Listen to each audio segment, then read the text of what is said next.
All right. Good afternoon, everyone. Thank you for sticking around for what promises to be a very interesting panel. What better time than now to speak about transatlantic opportunities and challenges? We'll try and try not to get sidetracked by the elephant in the room and focus on energy and critical resources topics. So my name is Alberic. I'm the Brussels-based executive director of EYES, Safe's European Daughter, and I'll be moderating this aptly named panel on storms and synergies with experts from both sides of the Atlantic. So we've got with us today Jeppe Kofod, chairman of the supervisory board of Ukrainian grid operator Ukrenergo, former Minister of Foreign Affairs of Denmark, and a member of our Energy Security Council. Also with us, we've got Ambassador Geoffrey Pyatt, Senior Managing Director for Energy and Critical Minerals at McLarty, previously US Assistant Secretary of State for Energy Resources and US Ambassador to Greece and Ukraine, and Ambassador Yuri Seilenthal, Director General for Trade Policy and International Economic Organizations at the Estonian Ministry of Foreign Affairs. Now, Europe and the United States have a few centuries of shared history and culture. We've seen peaks and valleys. Right now, the weather is a little bit stormy, but we're also united by many shared challenges posed by China, Russia, and a couple of others. I'll start off with you, Ambassador Pyatt. You've held many different positions throughout your career. You spent the last few years in the engine room of US energy and mineral diplomacy. What's your assessment of what allies have accomplished on this front over the past few years, particularly on minerals, but also on broader energy issues? What are the threats and opportunities ahead of us? Can we address them together, and how? Well, thank you, Yuri, for framing it that way. Thanks to SAFE colleagues for having me and for also focusing on this aspect of the transatlantic relationship. Because even amid whatever temporal differences and debates we're going through, there is a fundamental strength to the transatlantic relationship, and there's probably no aspect of that relationship that sees a higher degree of converging interests than our agenda around energy and critical minerals. So I'm incredibly proud of what we accomplished during the Biden administration in terms of our transatlantic cooperation around the Mineral Security Partnership. And it's important also that we have Alberic here, and of course, I was in Tallinn almost exactly a year ago in March of 2024, which is when Estonia was brought into the Mineral Security Partnership, a coalition that now embraces 15 countries in the European Union, more than half of global GDP. It's really important that this truly was a partnership, and I think the best evidence of that was the innovation that we saw in 2024, as we expanded beyond MSP to have the MSP Forum as a venue to bring together the supplier countries. And that was really driven from Brussels. It was driven from DG Trade and Vice President Šefčovič and President von der Leyen's insistence that we needed to have a vehicle to bring in the supplier countries as we sought to de-risk our exceedingly great dependence on China. And this is another area where I saw tremendous progress in the transatlantic dialogue during my time as Assistant Secretary. It was really interesting for me to see how European leaders in DG Energy with Commissioner Simpson, but also in governments, began to evolve a view of China that was frankly much closer to the US consensus, the Washington consensus, that we need to recognize the risks that come from our excessive dependence on one country as the source of supply for so many of the supply chains around energy transition: solar cells, rare earth magnets, hydrogen electrolyzers, and the extraction and processing of energy minerals. So on that issue as well, you saw a real evolution and a development of the transatlantic partnership, not to mention the billions of dollars of trade and investment in the energy space that flow across the Atlantic Ocean. In particular, look at energy transition, look at the investments that are made here in the US manufacturing by Vestas, by Siemens to supply the US market, and likewise the presence of leading American energy tech companies. Take the example of GE Vernova in the European market, manufacturing in Europe, creating jobs in Europe, but also creating opportunity and value here in the United States. And then the last aspect that I would really put a spotlight on that doesn't get as much attention as it should here in the United States, although I can tell you everybody in Houston and Pittsburgh pays attention to it, and that's the tremendous progress that Europe has made in reducing its dependence on Russian gas and Russian fossil energy. This is really a phenomenon that began when I was still living in Europe as US ambassador in Greece, with Russia's weaponization of its gas resources in 2022. The fact that Europe has now largely decoupled from its dependence on Russia as a gas supplier with a determination across the Commission and across member state governments never again to be in that position of dependency. But a key enabler of that was US gas production here in the United States, the role of American LNG producers and the support that those producers received from the Biden administration, and all of the work we did together in the US-EU LNG task force, the work that we did together in the US-EU Energy Council, where I was very proud to be the principal support for Secretary Blinken as he engaged with his counterparts. So there's a lot for us to build on, and I hope very much as the Trump administration navigates through these issues, they will recognize the huge benefits that come from a focus on the complementarity of US and European interests in these areas. Thank you, Ambassador, for highlighting the importance of ending Russian gas dependence in Europe. We've been very much focused on critical minerals here over the past couple of days, but that's still very much a live issue in Europe. There's still Russian gas flowing through European pipes, so that's still, as I said, very much a live discussion, and it will take a commitment over the next couple of years to completely end this dependency. Ambassador Seilenhall, Estonia is a member of the MSP, as mentioned by Ambassador Payet, the latest addition to the MSP, alongside the US and other European countries. What's Estonia bringing to the table of the partnership? How does it benefit from MSP membership and international cooperation on mineral mining, processing, and refining in general? And what signals are you getting from the new US administration on the vision for the forum and international cooperation on critical minerals? Thank you. Well, first of all, very happy to be here. Like mentioned by Ambassador Payet, it's our first full year in MSP. So now it's maybe the first chance to try to make a balance what has come out of it. Certainly only positive things, I would say. First, of course, we have a much better understanding of the landscape and of how to approach these issues, and maybe I'll go slightly deeper into that. What we bring to the table is that we will probably start mining again in Estonia for phosphites, which we are still at the moment testing, also sufficient concentration of rare earth elements, which could be our contribution to the basically enormous need that we globally face if we take the green transition reasonably. It will not be easy. It will be a huge debate in the society, and I think we have to, if it will be now proved that there is feasible possibilities, then we have to have this debate and decide, if we don't mine them, somebody else will mine somewhere else, but then we don't get the money either. So this is the point we are coming to. And the other part of it is that when we regained our independence, we discovered that Soviet occupiers had left us quite a lot of surprises, and most of them unpleasant. But amongst them, there was also a rare earth enrichment facility, which today is owned by Neo Performance Materials, and before was owned by Molycorp, which actually is today the only refiner who is actually doing rare earth refinement, some of them in the, if I can use this term, Western world still. Because what we discovered as a situation, and this is maybe my more general take, is that, in 2050, Estonia will be 0.01% of world population, or if it's easier to understand, 1/10,000th.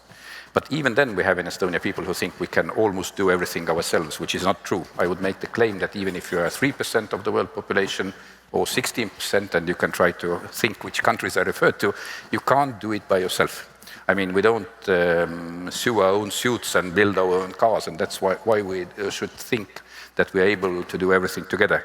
So I think the point is that we should try to cooperate, and now the question is, why don't we all do it together? And that's the other end of this equation, where we see that there is one country who is holding very many strings in its tight fist, has already shown in some cases that it's ready to use this control it has, and we need to be prepared for that. And I think there's also pretty evident proof that it's not only our hunch or our previous experience from somewhere, but those people who have read the Chinese Communist Party documents in original say it's in black and white there. It's not in the English translations, but if you are capable, you can do it yourself. It's been a Chinese policy for 20 years to establish control, basically a chokehold over all the sensible technologies. And frankly, we don't want to be in a situation where somebody else has a control over what we are actually able to do when, let's say, moving and developing our economy. I would maybe bring this, we often asked, are you for decoupling or for de-risking? And I think, frankly, if I can be direct, this is not the correct question. We can't decouple today. I mean, decouple would mean that we cut all the ties to China. This can't happen today. But what we need to take very seriously, we should start de-risking as soon as possible. And when we have sufficiently done that, and I would say that the definition of what de-risking means is we are in a situation where we can basically survive if we would have to immediately decouple. And then we can decide if there's still enough risk and we should decouple, or we find a better balance because the other side understands that we now also have a control over the situation. But today, unfortunately, we are in a situation where quite a lot of things which make our modern life possible actually are not under our control. And this is something we need to get out of it. And my own take would be that we have to do it with partners, but if I define partners, that's somebody you do a deal with. But we would like to do it with our allies, and our allies I would define as people with whom you can discuss the future. And that's, I think, the way forward, that we will be economically much more successful if we do it with trusted allies. Absolutely, no country can do it alone. Jeppe, you served as Denmark's Minister of Foreign Affairs between 2019 and 2022. A lot happened between Europe and the US during that time period. A lot has happened since. You're now involved in the reconstruction and development of Ukraine's energy industry as part of your responsibilities with Ukrenergo. As we look at possible and possibly temporary also end to the conflict, what can Ukraine bring to both the United States and Europe on the energy and resource security front? And what's the possible path forward for cooperation between these three parties? Well, thank you. And first of all, also great. Thank you for inviting me to be here. We are certainly experiencing challenging times in the transatlantic relationship.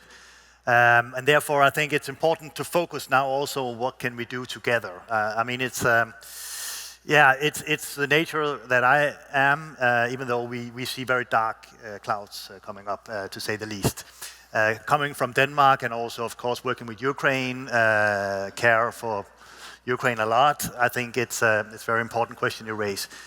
Because there is a huge potential for Ukraine to become a very good partner for the United States, for Europe. So now I'm chairing the supervisory board of the TSO of the country. So we are the ones, we see the attacks from Russia every day on our grids and our substations and so on. Despite that, actually, and that's been going on, as you know, for years, we have managed to keep the lights on. The Ukrainians have managed to keep the lights on. So they are really, really strong, and they are also very efficient. For a TSO, just to give you an example, it's a little bit out of our business normally to spend. We spend more than $2 billion on rebuilding and protecting our infrastructure in Ukrenergo, which is, of course, money we could have spent on modernizing our grid and investing. But the potential for Europe and US when this conflict hopefully soon ends, when the war ends, is huge. So if you look at the mere facts, Ukraine as the biggest land-wise country in Europe, outside of course Russia, have a lot of resources on energy, on renewable energy, for example. If you look at the potential for wind, huge in the country. There's been studies around more than 400 gigawatts of onshore wind, for example. And remarkably, actually, recently there was a new project that was launched in Ukraine on wind. up to, it will be 500 megawatts in the end.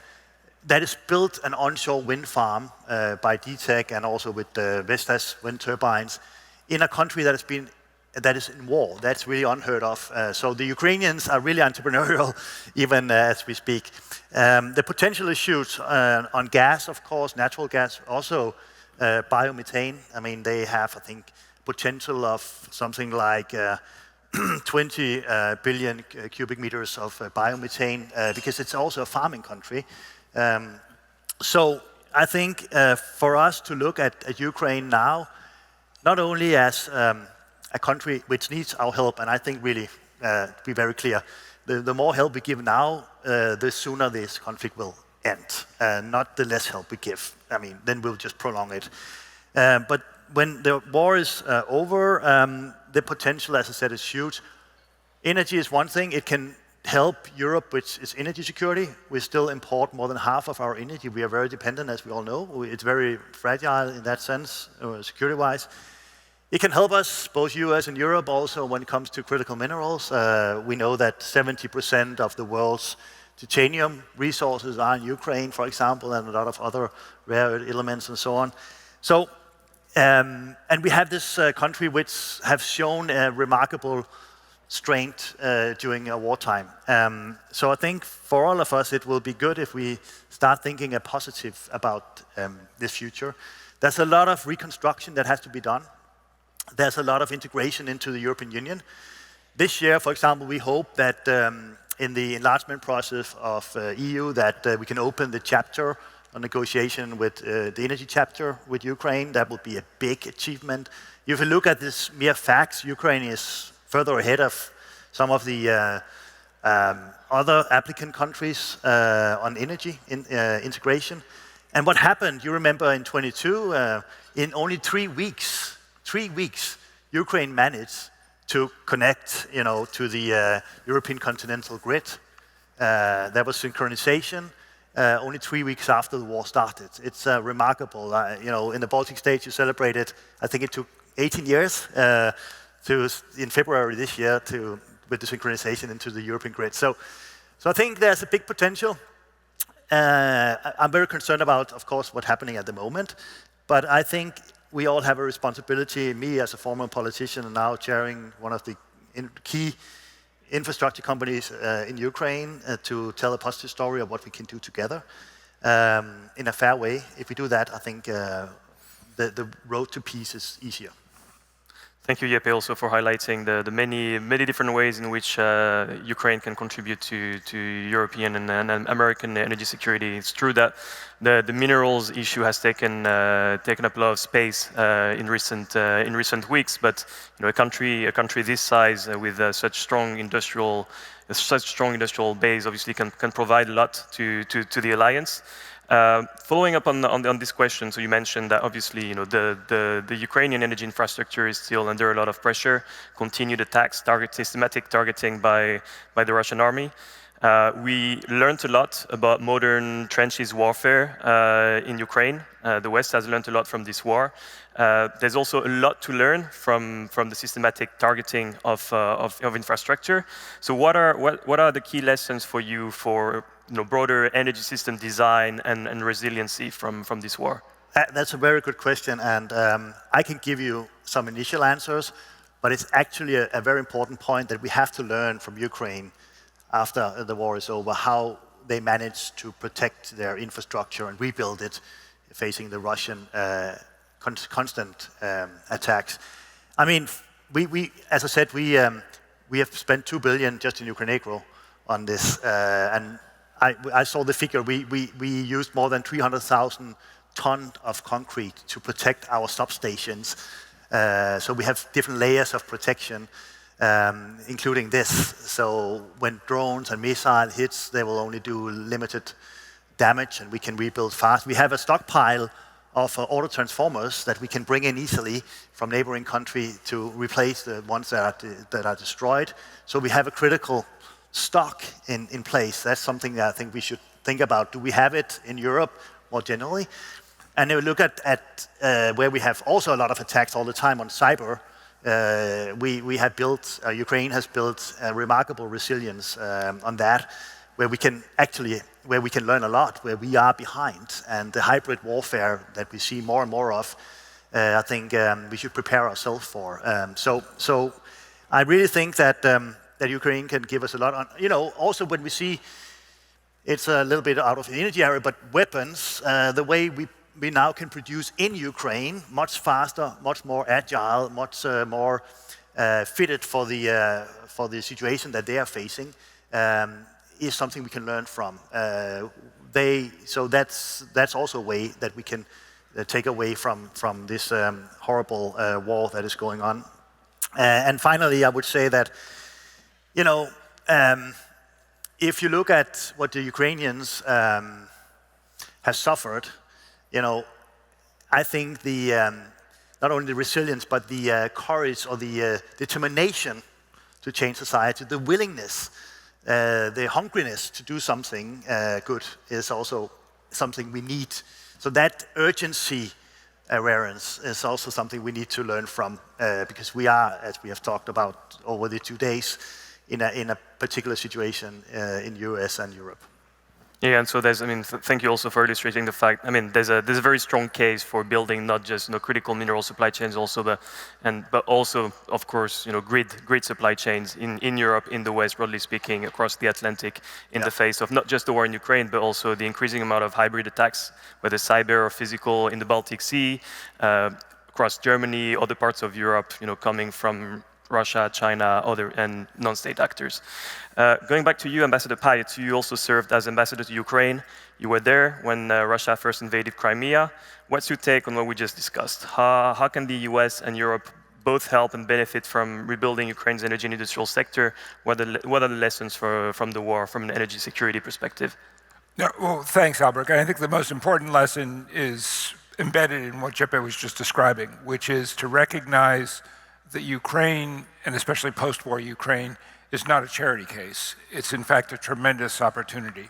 And it's exactly the qualities and the characteristics that have allowed the Ukrainians to prevail through 3 years of an unprovoked and brutal invasion. The resilience, the ingenuity, the very fast cycle time in innovating and bringing to the battlefield new technology. All of those same qualities are what are going to give Ukraine a leg up when it comes time to begin the process of reconstruction. The UN, the World Bank have put a price tag on that reconstruction on the order of $500 billion, $500 billion. It will be an enormous task on the scale of the Marshall Plan after the Second World War. But the advantage that Ukraine will have is the determination to become a full member of the European Union and the very strong support from the member states, including President von der Leyen, to accomplish that as well. In that context, energy and the adjacent issues around minerals and metallurgy are clearly going to be one of the drivers of recovery. Ukraine will have a great opportunity. Europe has a hole in its energy supply on the order of 130 BCM, which is what European gas imports from Russia were at their high point. The European Union, the Commission, has made very clear the determination to reach the goal of zero Russian energy by 2027, a goal which is supportive of American policy interests as well. So there's an opportunity for Ukraine to actually become a significant exporter of all forms of energy to the European Union. We have American companies like Halliburton and Baker Hughes that have been working with Naftogaz and UGV to improve their recovery of their gas and oil resources so that Ukraine today is importing no gas from Russia.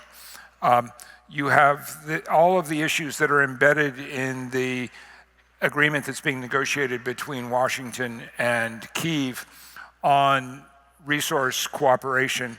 President Trump calls it a critical minerals agreement. It's actually more accurately, I think, an economic cooperation agreement, because what you see there is a commitment from the United States to a long-term economic partnership, much like the partnership that we enjoyed with Western Europe after the Second World War through the Marshall Plan. And in that context, Ukraine will have all the advantages that Jeppe talked about. I would also add the nuclear sector. Ukraine has Europe's second largest nuclear fleet, a very mature nuclear culture, lots and lots of nuclear engineers and safety officials, but it also has the manufacturing capacity. And when I talk, I was in Houston a few weeks ago, when I talk to people in the energy sector in the United States who are trying to figure out how do we scale energy supply at the level needed to support our AI growth, the growing requirements for cooling, battery storage, one of the major constraints is supply chains.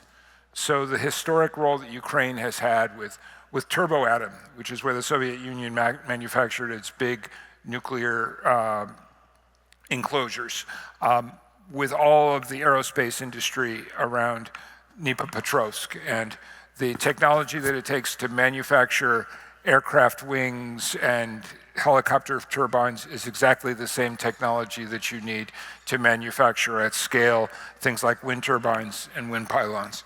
So I think when we get to a cessation of hostilities, and there's one person who's going to decide that, is Vladimir Putin, but when the attacks stop, there's going to be a tremendous opportunity, I think, for Ukraine to leapfrog. And also, and I want to really commend just the extraordinary performance of Ukraine's energy workers, all of the colleagues at Ukrenergo through the 3 years of this energy war.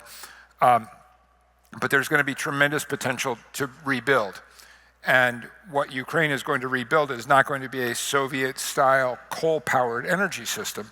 It's going to be a 21st century energy system leaning heavily on all the assets that have already been described and fully consistent with Ukraine's future membership in the European Union. I hope very much that American companies will be a big part of that.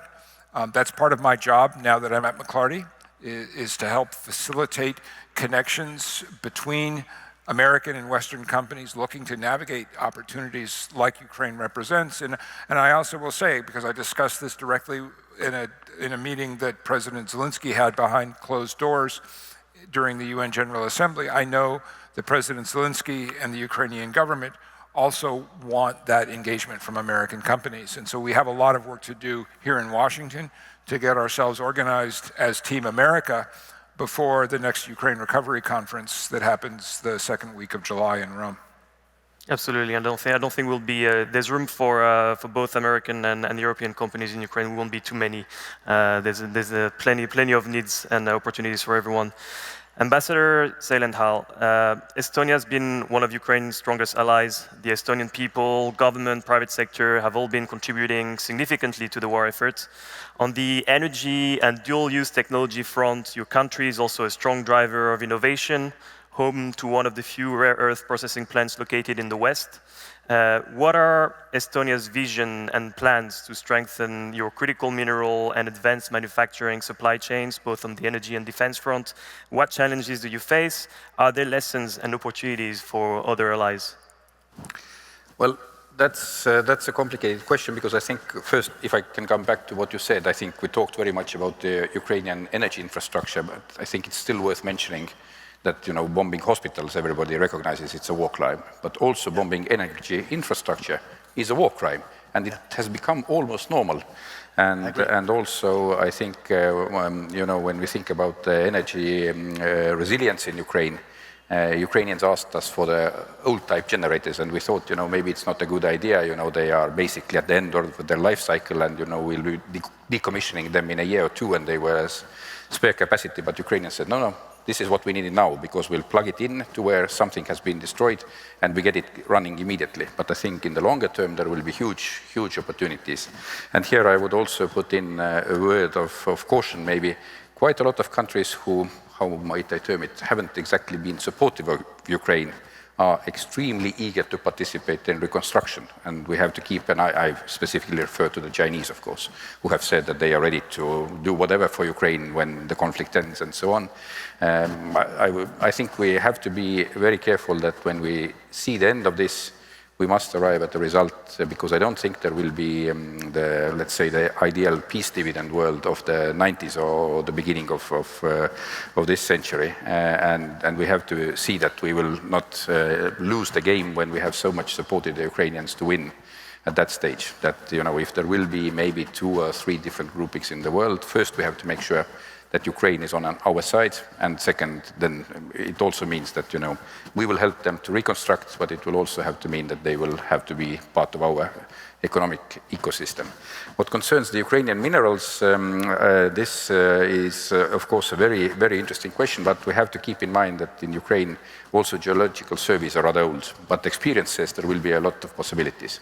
And I think Ukrainians will be extremely eager to cooperate, because this is also a very clear win-win situation. They will have an investment deficit. This is what we, Estonia, maybe a little bit as well, but let's say the West in general can provide, and the Ukrainian resources are the other component of making it together a success for both sides. Thank you very much.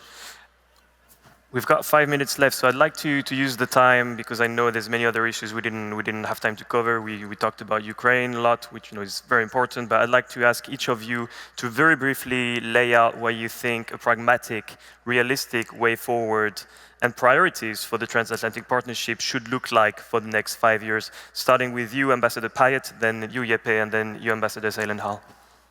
So I think number one is the tremendous opportunity to leverage our natural gas relationship. 70% of US LNG exports last year went to Europe from the United States. And total US liquefaction capacity by the end of this decade is going to double.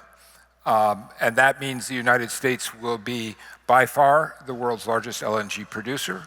Europe will be a significant market for that. But importantly, American companies are also very eager to work with European colleagues in order to address the climate conversation that Europe is having around these same issues. So it's impressive to me when I'm in Pennsylvania or when I'm in Houston, I hear American producers making clear their willingness to meet the highest standards in terms of management of fugitive gases, methane abatement. I want to make sure that doesn't become another transatlantic trade irritant, but rather recognizes the investments in innovation that are happening here in the United States, because the world is going to continue to use fossil energy for years to come. But we all have an interest in seeing that that energy is produced in the least climate damaging way possible. I would also highlight the very strong convergence of interests around the hydrogen economy. So you look at here in the United States, our super majors, companies like Chevron and Exxon, are investing billions and billions of dollars in their clean hydrogen manufacturing capacity. Europe will be one of the early destinations for that production.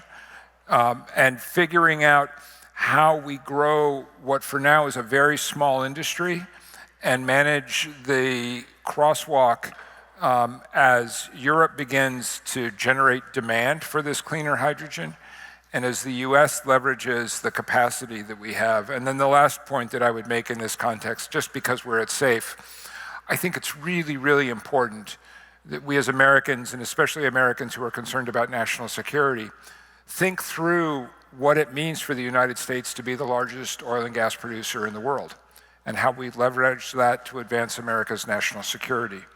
I like Toby Rice, the CEO of EQT, and I know he made this point on stage yesterday here as well. He says, it's not drill, baby, drill, it's build, baby, baby, build. And I think he's onto something, that the real challenge that we face right now is how we build the infrastructure that it takes to deliver the increased volumes of energy that the world needs. And critically, we share an interest with the European Union in doing so in a way that pushes back against China's predatory pricing and reduces China's domination of these supply chains. And you only need to look at the EV sector, the battery sector, to see whether you're talking about Ford or General Motors or Stellantis or VW or Fiat or Skoda, all of these companies face the same dilemma, and the problem that they face is not in Detroit or Stuttgart. The problem is in Shanghai and Beijing. Absolutely. Jeppe?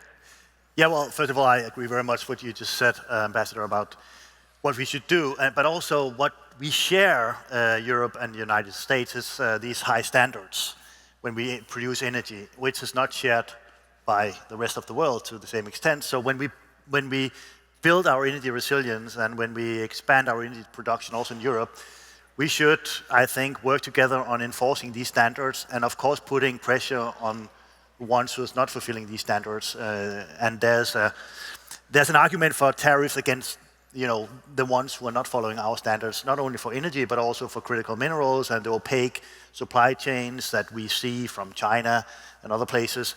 If we can enforce that together, we can both uphold our standards, create a fair competition on the market, and protect our security, which I think should be a common United States and Europe project.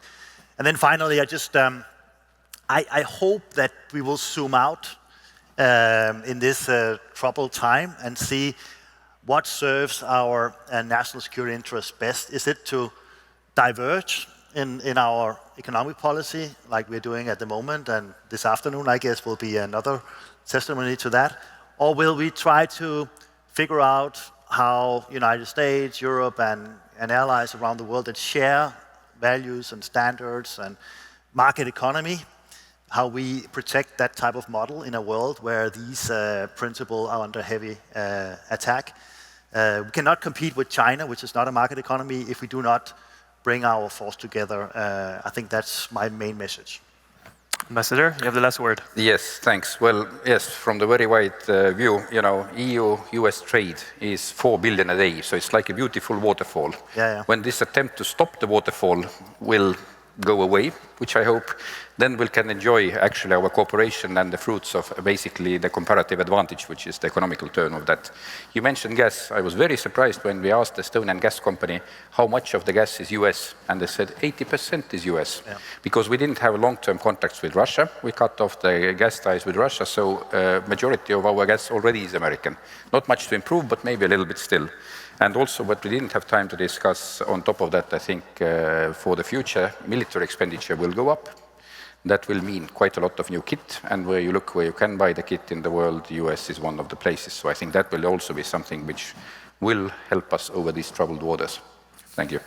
Thank you very much. Please join me in thanking our panelists for an excellent discussion, 360 discussion on this issue.